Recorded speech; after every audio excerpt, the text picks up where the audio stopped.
that. With his wife, Lindsay, and their 4 crazy kids. His pastimes include reading, writing, and doing an assortment of tasks. These tasks range from the silly to the meaningful, from the small to the ridiculously enormous. However, all these tasks have just one thing in common. They're a step toward a sort of world that he wants to live in. So please help me in welcoming to the stage our keynote speaker for tonight, Mr. Kyle Scheele.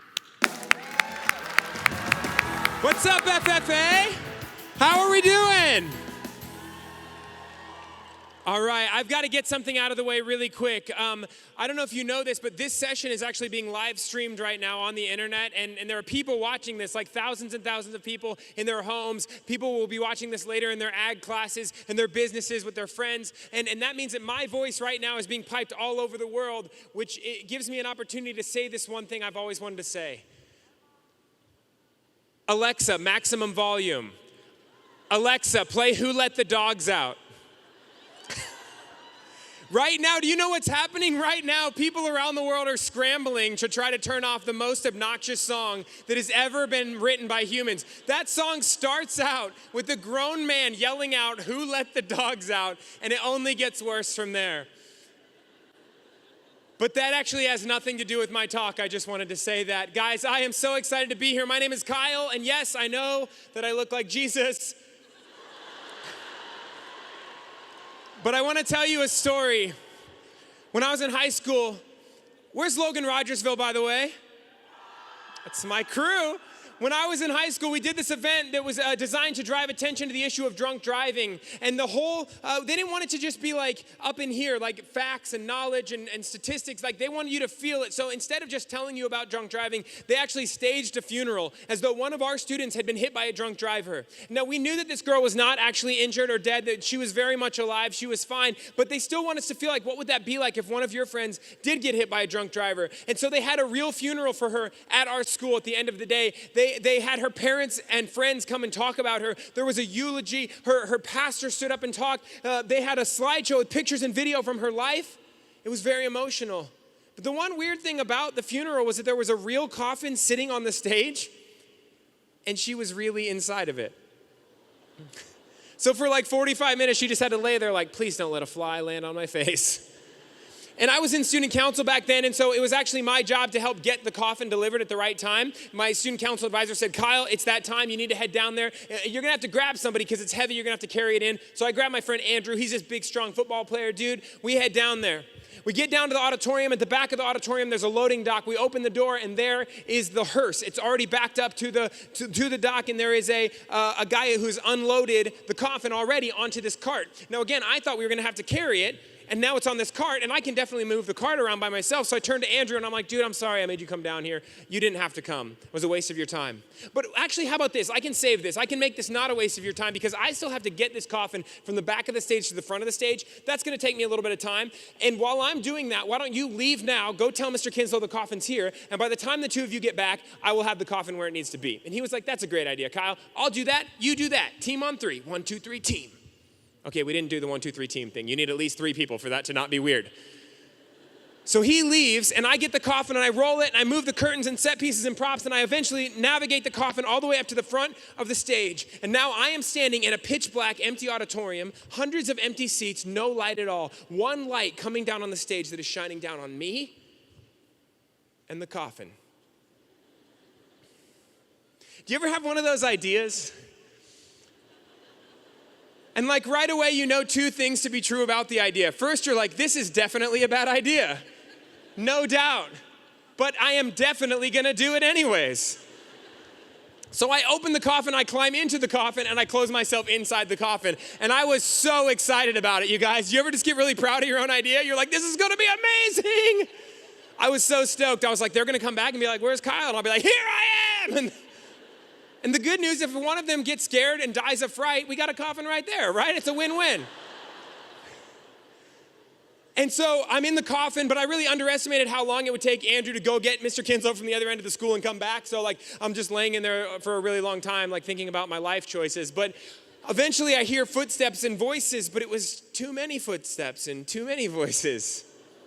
Like, I thought that Andrew would go get Mr. Kinslow, the two of them would come back, but I forgot that the reason that Kinslow wasn't getting the coffin himself was that he was teaching a class during that hour. And so when Andrew went down and got him and said, Kinslow, the coffin's here, Kinslow was like, perfect, guys, that's what we've been waiting for. Let's head on down. Everyone grab your stuff. So now all of these students grab their stuff and they all walk down to the auditorium and they all stand directly on stage next to the coffin. And so now instead of Andrew and Mr. Kinslow, now it's Andrew, Mr. Kinslow, and an assortment of 30 people that I'm not really sure who they are. I would say that was stage one of where this plan began to go off the rails a little bit. Stage two was this. I thought that Mr. Kinslow would flip open the lid and be like, whoa, but then he would realize that it was me. He would flip it open and he would go like, and then see very quickly my face and we'd all have a good laugh about it. That's called a jump scare. Like when you hide in your little sister's room before bedtime and she comes in and it's dark and you're like, hey, oh my gosh, oh, it's just you, right? That's the perfect amount of time to scare someone. And that's exactly what I thought was gonna happen, and that is what would have happened if he had flipped open the part of the lid that covered my face. However, this coffin had two separate lids. It had one lid up top that covered the top half of your body. It had a separate lid down below that covered the lower half of your body. Mr. Kinslow had a 50-50 chance and he blew it. He flipped open the wrong lid. And instead of seeing my face, which he would have recognized, he saw my feet, which looked like anyone else's feet. So he didn't think, oh, those are Kyle's feet. He thought, they sent us the wrong coffin. And I'm in the coffin like, oh no, because I see this light coming in. I was like, this is not going well. And then he said something that sounded like, oh no, except for it was no, no. And then he kept saying that over and over again very quietly. No, no, no, no, no, no, no, no, no, no, no, no, no, no. And he's just mumbling and like stumbling back into this crowd of people. And I guess the crowd of students had not been looking when he flipped open the lid, but they all looked when they saw him stumbling backwards. I couldn't see me, but I could hear them because I heard the moment when all of them realized there was a body in this coffin, and it sounded like 30 people going, ah! They just sucked the air right out of the room. And inside the coffin, I was like, I believe that is my cue. I pushed open the lid and I was like, ha ha ha! Boo. To this day, I have never seen a teacher's face go from so white to so red in such a short period of time. He went from being scared to death to being driven by death. He was like, if you would like to be in a coffin, Kyle, I can arrange for you to be in a coffin. We can make that happen. Now, I tell that story for two reasons, my friends. One, because it illustrates a very good point, which is that we should all jump out of coffins, and that stuff is funny. And two, it illustrates a real point, which is that oftentimes in life we're afraid of things that we shouldn't really be afraid of. Oftentimes we're afraid of something because somebody else handed us this fear and we just took it and we just carried it around with us our whole life, and we never stopped to evaluate if that's even a thing that we should be afraid of. We never stopped and said, is this a thing that can hurt me or not? It's okay to have healthy fears, things that are protecting you, but unhealthy fears, what they do is they cause your life to be smaller than it needs to be. They cause you to be unable to live the life that you could live, to make the difference you could make, to make an impact on the people that you could impact. I don't know if you've ever let fear dominate your life like that, but I know that I have. Guys, this is my full-time job. For the last 8 years, I have traveled all over the country, over 250,000 miles. I've talked to over 250,000 students in 47 states. I'm about to cross off number 48. So listen up, Hawaii, Mississippi, give me a call. Let's do this. Yeah, all right.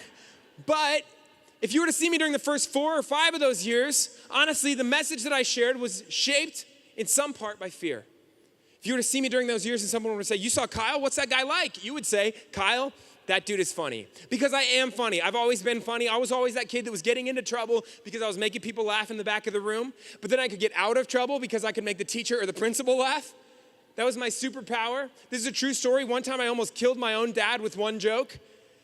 We were sitting at dinner and he was eating something and I told the joke. I don't even remember what I said, but he began to laugh. And then at a point that was not immediately clear, that laughing transitioned into choking because he had food in his mouth. And then at a point that was immediately clear, that choking transitioned into my dad blacking out. So it was like, and I was like, I just murdered my dad with humor. I'm a humor-derer. He's okay, don't worry. I gave him the Heimlich, he survived. But there was a part of me that was like, if you're gonna go, that's not a bad way to go. So humor's always been this superpower for me, but my friends, unfortunately, it's been my experience in life that oftentimes your superpower comes tied to your super weakness. It's a package deal. You don't get one without the other. And my superpower was humor. I know what it's like to be funny, and so my super weakness was that I never wanted to not be funny. I never wanted to share parts of my story that weren't funny. I never wanted to share parts of my stories that were painful or difficult or embarrassing or hard. I never wanted to be vulnerable with people, be real, because all I knew what it was like to be funny. And I was scared, but I'm not scared of that anymore. Guys, I grew up going to a really tiny school, like the first, all the way through 8th grade. This tiny school, it was like this big. And it was hard to fit in. There you go. No, it was not a physically small school. The regular doors and windows, they were all up to code and everything. But there were only 20 kids in my class. And the kids in 8th grade were basically the same kids in kindergarten. Sometimes a new kid would leave or a kid would come in or whatever. But it was basically these 20 kids, and I didn't feel like I fit in with them. And they were nice to me, but I just never had any real friends. Like, it was all these surface level connections. I tried so hard to have a friend. I remember I'd have kids come over to my house to spend the night. I would have a sleepover and have party, like order pizza and movies and stuff. And then these were all city kids, and my parents lived in the woods. So we'd go running through the forest and building forts out of sticks and trying to learn how to talk the secret language of squirrels. And it seemed like they were having a lot of fun, but then they would never have me back over to their house. So I would have them back over to my house a couple months later, and then they would never have me over to their house. And I just began to realize, like, something's off here. Like, I feel like I'm having these people over and over again, and none of them are inviting me over. That seems weird. So I decided I would corner this kid in the playground in 2nd grade. I was like, dude, we need to talk, Willie. I said, what gives, man? This feels weird because I've had you over to my house a lot of times, and you have had me over to your house approximately 0 times. Why is that? And he said, dude, I want to have you over to my house, but I just can't. And I was like, oh, you can't. You can't have people over. You should have told me this whole time. I thought it was me. He was like, oh, well, that's because it is you. Oh, I was like, what do you mean? And he said, well, I can have people over. I just can't have you specifically over. And I was like, why can't you have me specifically over? And he was like, my mom says that you're dangerous. But I wasn't dangerous. I mean, how dangerous can a 2nd grader be anyways? But that hurt. It hurt when he said that, but you're not really supposed to show people when you're hurt in life because maybe they could take advantage of that and hurt you more. So even though it hurt when he said that, I had to pretend like I was tough, right? So he's like, my mom says you're dangerous. And I was like, she's right, dude. I would probably burn your house to the ground. But that's not how I felt. Inside, I was like, whoa, I'm not dangerous. And that's not what adults are for. Adults aren't supposed to be the people that are telling you, like, you're not welcome, you're a bad kid, you're dangerous. Like, adults are supposed to help guide you. Adults are supposed to be there to be like, hey, I'm a little bit farther down the road of life than you, so hopefully I can share some wisdom. Adults are supposed to be the ones who tell kids, listen, here's a pro tip for you. I know that vanilla extract smells like it's going to taste really good. But you just have to believe me when I tell you it tastes like hot garbage, all right? Do not. How many of you guys tried it anyways? Oh my gosh, all of us. We're slow learners, huh? And yet here's an adult that's not helping me learn those lessons. Instead, she's saying, you don't belong, you're not welcome, you can't come to my house, you're dangerous. And I just began to feel like I didn't matter. I didn't feel like I connected with any of these kids. And then it wasn't a very big step from that thought to a new thought, which was maybe I actually don't connect with any kids. Because I started to look around at these 20 kids and I was like, whoa, all of them connect fine. Like, there's more popular kids and less popular kids, but like, even the less popular kids have 1 or 2, like, ride or die friends. And I don't have any of that. Maybe it's not the size of this group that's the problem. Maybe I'm the problem. Maybe I'm broken. Maybe I'm fundamentally wired differently than everyone else, and I'm never going to connect with anybody. And it's not a very big step from that idea to the idea that, well, then if that's true, maybe the world would just be better if I wasn't around anymore. I remember being in 2nd grade and thinking about killing myself. Being in 3rd grade and thinking about how would a 3rd grader commit suicide. But then 4th grade came. And in 4th grade, this new kid showed up. His name was Zach. Actually, his name is still Zach. He never changed it. And Zach and I hit it off right away. Within the first day of school, I was like, that's going to be my best friend. I could just tell because Zach was like me. Zach was witty. Zach was sarcastic. Zach did not always have a filter between his brain and his mouth. So whatever came into here was probably going to come right out of here. And that meant that Zach and I got to spend a lot of time together. Because before Zach got there, it was always like, Kyle, out in the hall. But now it was like, Zach, Kyle, out in the hall. And I was like, we did it, dude. We got out of there. They're still stuck in there learning, those suckers. Zach and I hit it off right away, and within a few weeks of school starting, he was like, hey, dude, do you want to come over to my house sometime? And inside, I was like, Kyle, do not blow this opportunity. Do not show him that you've never wanted anything more in your life than to go spend the night at someone's house. Just play it cool, man. So I was just like, sure, dude, I'll go to your house. if you insist. And I was like, what are you thinking? Because my room was always a disaster at home. So whenever I wanted to have someone over, I'd be like, Mom, can we have Zach over? And she'd go, yeah, let's shoot for like June or July. And I was like, Mom, it's January right now. And she'd be like, yeah, you have to clean your room before Zach can come over. And I was like, in that case, July might be optimistic, honestly. So when Zach at the beginning of the school year said, do you want to come over sometime? I was like, yeah, what are you thinking, January, February? And he's like, Kyle, it's August. And I was like, you're right, dude. Let's do March. That's fine. I don't want to pressure you. He said, no, I was thinking August. I was actually thinking today. Do you want to come over to my house today? And I was like, hold up, you can do that? You can have someone over to your house the same day that you have the idea to have them over to your house? Are you sure that that's legal, man? Have you looked into that? He said, well, I got to ask my mom, but I'm sure it'll be fine. So after school, he goes up to his mom's car. He's like, Mom, can we have Kyle over? And she's like, well, I got to ask his mom. So you guys know how it is. You know the drill. His people call my people. Lawyers, contracts, agents, documents. Fax machines are lighting up all over the city.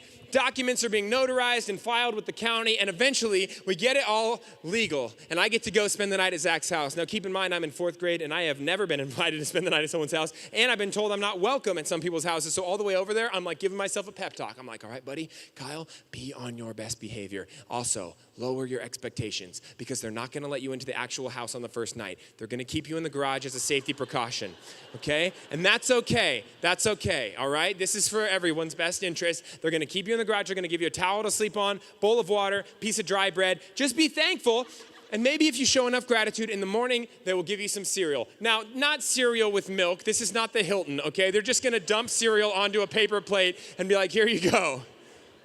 I'm just lowering my expectations, but I didn't need to because I got there and Zach's mom was like, Kyle, come on inside. And I was like, hold up, like, are we talking garage inside or like inside? She was like, inside. So I go inside and his mom's like, Kyle, are you hungry? And I was like, yeah, I could eat. And then she was like, would you like a sandwich? And I was like, yeah, I would love a sandwich actually. And then she said this to me. I've never forgotten this, one of the most powerful things anyone's ever said to me. FFA, she said, Kyle, have you ever had peanut butter and honey before?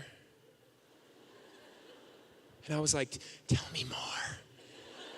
And then she put peanut butter onto this piece of bread. She put honey onto this other piece of bread. And when they met, a light shone out of heaven and angels were singing all around. And I took one bite of this sandwich and it was like,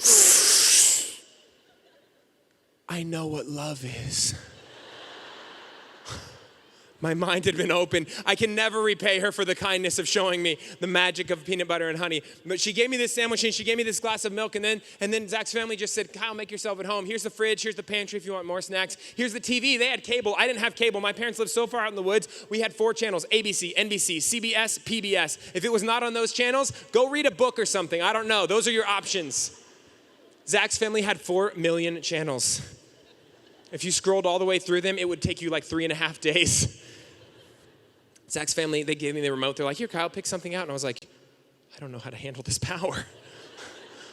It's like Excalibur. Am I worthy? And then they said, here's the TV guide. They were just watching the TV guide channel, where all the options scroll past. And Zach was like, you can click on any one of those, dude. And I was like, no, man, I'm cool to just watch this, honestly. This is beautiful. Zach's family took me in. They said, here's your remote. Here's the fridge. Here's the pantry. Here's the thermostat, Kyle. You too hot, too cold? Set it to your own comfort level. Here's our answering machine, Kyle. Change our outgoing voicemail message if you would like. Just make yourself at home. See, Zach's family never treated me like I was like some dangerous kid. Zach's family never even treated me like I was just one of their kids' friends. Zach's family treated me like I was part of Zach's family. And so for the next 5 years I was. 4th, 5th, 6th, 7th, 8th grade. I was over at Zach's house all the time. I became a part of Zach's family. I already had a great family that loved me, but in the back of my mind, I was like, maybe they have to love me, right? They're stuck with me, so they're just like, well, we'll make the most of the bad situation.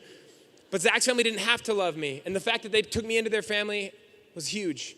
It was to the point where, like, one time Zach's mom was like, hey, Kyle, we're going out of town on a spring break for family vacation. We're going to be gone. I just want to let you know so you can make your own plans or whatever. And I was like, whoa, ouch. She was like, what? And I was like, well, some of the words you're saying are a little hurtful. Like you said, also the words, you're not using them correctly. Like you said the word we. You said we are going on a family vacation. But we is a word that means like me and you and all the people in this conversation. But you seem to be using we in a way that excludes only me. That's not what we means, Marcia. And also you said this is a family vacation. Seems weird that I'm not going then because I feel like I'm definitely a part of your family. Just saying I think I should be on this vacation. And she was like, you raise a good point. So I went to Florida with Zach's family.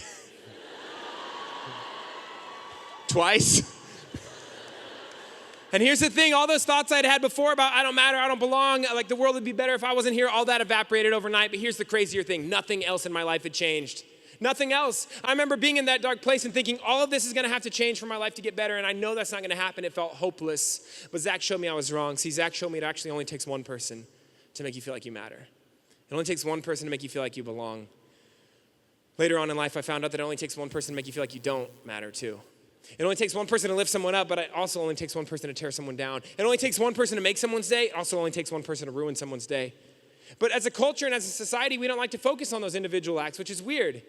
Instead, we focus on these big things like the Super Bowl or the World Series or these huge events that are great for like 10 seconds, but then they're gone and they're over. Or on a local level, it's like, who's gonna be homecoming theme? Or what's the prom theme gonna be? Or these things that like everyone cares about and then nobody cares about.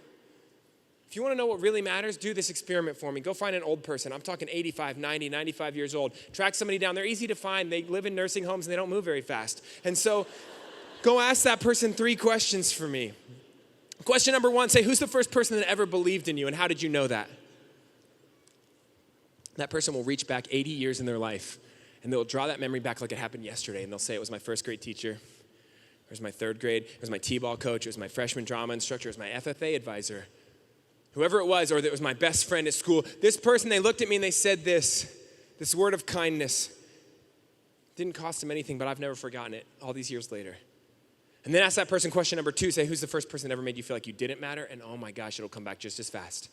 They'll go, yeah, there was this bully at school or this older kid on the playground, or sometimes it was somebody that they thought was a friend, or it might have been a parent or a teacher. Sometimes the people that we trust have the biggest ability to rip the rug out from under us. They'll say that person, they looked at me and they said this.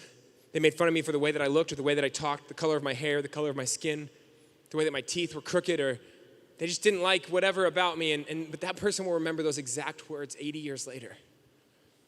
And then ask them question number 3, say, what was the theme of your junior year homecoming?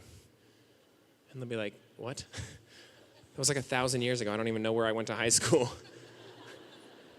Or ask them who won the Super Bowl in 1978. Just pick a random year, right? Like they won't have any idea. And isn't it crazy, my friends, that we as a society put so much emphasis on those big events that are over and done, and we don't put any emphasis at all on those little events that happen day by day. By a show of hands, how many of you guys in this room, if we can get the lights up for a second, how many of you guys in this room have ever had somebody totally make your day by saying one nice thing? Hands in the air. Look around, it's every single person in here. And it can be the dumbest thing. You can just be walking through the hallways and somebody's like, hey man, that's a nice shirt. And you're like, it is a nice shirt. It has buttons and a collar. Nobody ever notices the niceness of this shirt, but you noticed. And the rest of the day, it's like you have balloons tied to your backpack. Your feet aren't even touching the ground anymore. The power of that compliment is just carrying you along. You're like, no bad news can get you. It's like you have a Mario star in real life. Your teacher comes up, hey dude, your car's on fire in the parking lot. And you're like, I don't need it anymore. I have this coat. I have this shirt. What else do I need? This shirt will be my car. Now on the flip side, how many of you guys have ever had some jerk totally ruin your day by saying one mean thing to you? All of us. And here's the amazing thing, my friends, is that that's a power that every single one of you has. There are some powers that only some of you have. Some of you guys can dunk a basketball. Some of you should not be allowed into a gymnasium.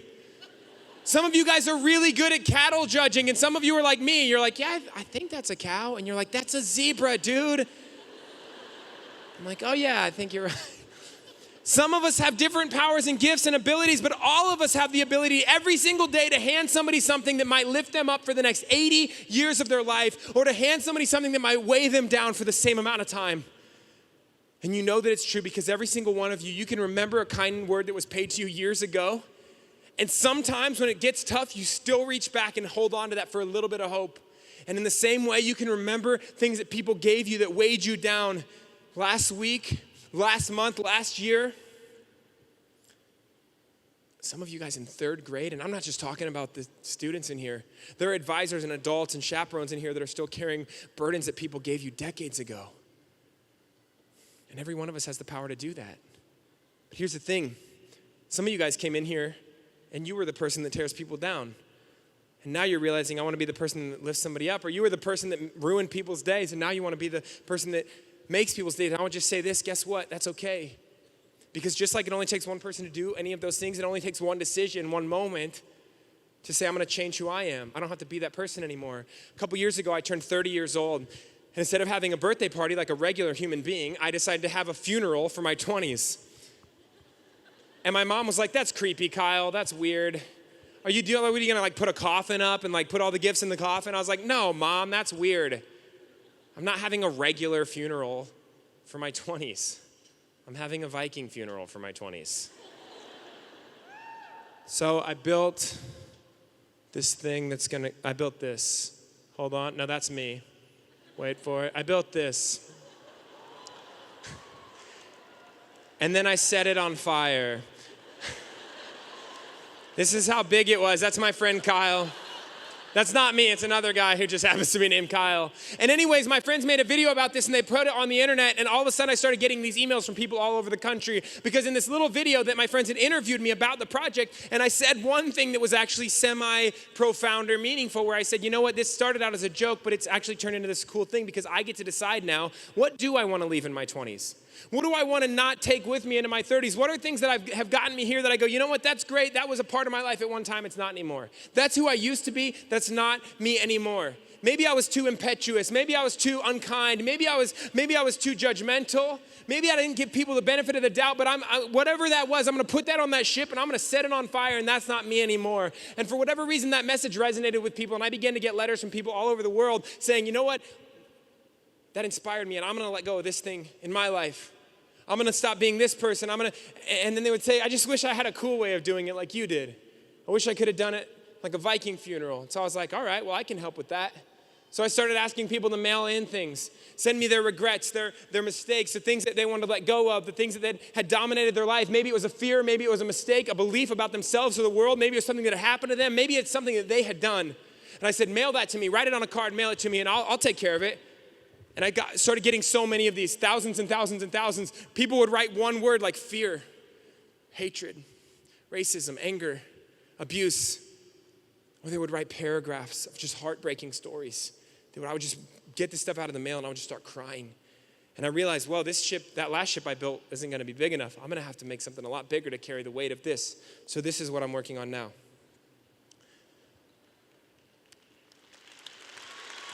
Thank you. This is just the beginning, and it's gonna look cool. It's gonna be detailed, it's gonna be beautiful. In the end, I'm gonna load it up with the thousands and thousands of regrets that I've gotten, and I'm gonna set it on fire. But here's the cool thing, is that you guys can participate too. Unfortunately, I don't have note cards for you because there's way too many of you. But here's what I've done, is I've set up this website, www.vikingfuneral.me. Can you guys pull out your phones real quick? Pull out your phones, type that into the URL, and you will come up with a little survey. And you can type in anything that you want. And it's not just, oh, well, it's a computer, so it's not actually going on the ship. No, I'm going to print this out. I'm going to print out the thousands of responses that I will get this weekend. I will have a physical manifestation of the thing that you were letting go of, and I will put it on that ship, and I will burn it so that we can let go of the things that we used to be in order that we might reach towards the things that we can become. I'm almost out of time, so I'm going to tell one last story. Before I do that, vikingfuneral.me is the website. Can we go back up to the slide with my beautiful face on it?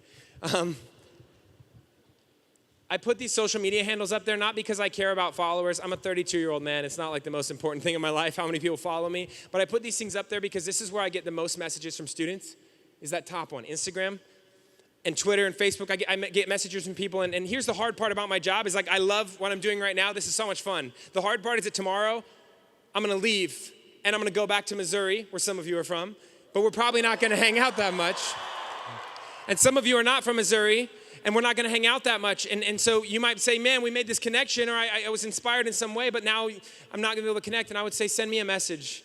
I answer every message that I ever get that isn't creepy or weird. So if you ever think, hey, you know what, I might need to talk to that guy in the future, go follow me. If not, cool, awesome. I hope you have an amazing convention, an amazing life. I'll close with this story. When I was in middle school, I had this idea one time. I used to go camping under the stars as a kid, and it was like the most powerful, majestic thing, like to lay on the ground outside of the city, in a field, like an hour outside of town, and just lay up and look at this beautiful galaxy of stars. And it was this beautiful thing, and I remember thinking, like, this is so amazing. I wish I could do this every night. And then like months later, I was walking through the mall and there were these little tiny glow-in-the-dark stars, you know, those like little stick-on ones, not the big ones, but the little tiny ones. And I was like, whoa, I could do that. I could put them up every night. I could put them off the ceiling, and then every night it would feel like I was outside. So I did. I bought them. I put them all over the ceiling. I put them all over the top half of the walls. I did constellations. I did the moon. I did the whole thing. And it looked like I was outside. But that plan backfired on me on the very first night when I woke up in the middle of the night and I was convinced that I was outside. Have you ever had that happen where you wake up from a dream and you just accept whatever the dream told you and you're like, I have octopus legs now. This is my life. I just have to accept it. So I was like, I woke up and I was still like halfway asleep and I was like, someone took my bed and put it in the forest. And you guys laughed, but I was so scared. I was so scared. I was terrified. And I began to just like shake and I was so afraid. And then I realized, oh, somebody didn't take my bed and put it in the forest. My brothers took my bed and put it in the forest. That is for sure who did this, no doubt in my mind. But that actually gave me hope because brothers would not take your bed, put it in the forest, and then leave. That's a missed opportunity. Brothers would take your bed, put it in the forest, and then videotape it from like 10 or 15 feet away in night vision, high definition, so they could capture the moment that you pee your pants. And then they're gonna play that video for every person that ever comes over to your house, any friend, girlfriend, boyfriend. They're gonna play that at your graduation. They're gonna play it at your wedding. And if you die before them, they're gonna play it at your funeral. They're gonna go, listen, I know Kyle's dead, but remember that time he peed his pants in the woods? And they're gonna play the video. And that actually gave me a little bit of hope because I realized, oh, I'm not alone. They're nearby, so I just began to yell. I was like, okay, guys, good joke. Let's get out of here. Let's flip those flashlights on. How did you guys even get the bed out of the house without turning it sideways? Did you cut a hole in the wall? Mom is gonna be so mad. Anyways, we can talk logistics later, but let's just go. But nobody's responding to me, and I'm like, okay, guys, for real, like, I know you're out there. I'm not scared. How far did you even, I can't even see our house from here. Maybe I am scared, actually. How far are we exactly? Guys, come on. Flip the flashlights on. And every time I'm talking and yelling out and nobody's responding, I'm feeling like more scared, more terrified, more alone. I'm like, okay, guys, okay, I'll tell you what, we can leave the bed here tonight. Okay, we'll come back and get the bed in the morning. It's no big deal. You know what? Forget the bed forever. I'll just sleep on the ground the rest of my life. Okay, guys, this joke isn't funny anymore and I really want to go. Oh. I'm just like melting down. And I cannot stress this enough. Nobody is answering me. And that's when I realized I was going to have to get out of there on my own. And some of you are like, why didn't you wait till the morning, till the sun came up? Because I was for sure that it was a haunted murder forest. Duh. I needed to get out now. So I stood up. Somehow I didn't register that I was standing on carpet. I was just like, this forest moss is very soft and flat. And I knew that if I walked, I would lose my nerve. I knew because I tried to take one step and I immediately took a step back. I took another step, immediately took a step back, and I was like, I can't do this. I'm gonna keep losing my nerve. I can't walk out of here. I gotta run out of here. So I began to sprint. And listen, I know what my body looks like. I can see the screen, all right? I've had some burritos in my life. Sue me. I'm not built like a runner. And when you have this kind of body structure, there's a limited number of steps before you reach terminal velocity. It's not a high number. It's in the low single digits, okay? I don't know what that number is for me. I don't know what that number is for you, but I do know who knows what the number is for me, and that's the architect that designed my parents' house. Because the distance between my bed and the door was exactly the number of steps that I needed to get up to terminal velocity. Just as I reached my top speed, boom, I slammed my face into that wall so hard. So hard that it shook one of the stars off of the ceiling. And as it fell down, I made a wish. Please don't let my nose be broken. Somehow me yelling for 10 minutes and not woken anybody up, but me slamming the framing of my skeleton into the framing of our home, it did the trick. And my little brother in the next room was like, are you okay? I was like, yeah, man, I'm okay. I'm okay. I went and I laid back down on my bed and I pulled up my covers and I was like, yeah, dude, I'm okay. Because I realized in that moment that I was okay. And I realized that because I realized in that moment that I wasn't alone anymore. And I know some of you hear that story and you're like, wow, that's a pretty dumb story, dude. Because you're thinking, Kyle, you weren't actually alone any of that time. And I would say, yeah, that's actually kind of the point though. See, it didn't matter that I wasn't alone because I felt like I was. And guys, there are people in your classrooms, in your schools, in your FFA chapters, in your neighborhoods, the hallways. It doesn't matter that there's like 67,000 of you here. this week? It doesn't matter that as you walk, you're just going to see a sea of blue. It doesn't matter that when you go back home, you're in this school and you're having to squeeze through the hallways to get to your locker and there's people making out and you're like, can you not do that, right? You're surrounded by people everywhere you go. It doesn't matter because there are people in this room that despite all of that being true, they feel completely alone. And there are people in this room that I could read what your name tag says, but you still feel completely invisible. There are people that I could hear what your voice says, but you still feel like you don't have one. And unfortunately, guys, that's not a problem that FFA can solve. That's not a problem that I can solve with my 35 minutes of time. That's not a problem that your school board can solve or some government program can solve or something like that. That is a problem that you can solve. Because, guys, it only takes one person to lift someone up. It only takes one person to tear someone down. It only takes one person to make someone's day. And it only takes one person to ruin someone's day. And it just so happens that you're in luck, my friends, because one person is exactly what you have to work with. Guys, I'm all out of time. You've been a fantastic audience. I love you from the bottom of my heart. Thank you.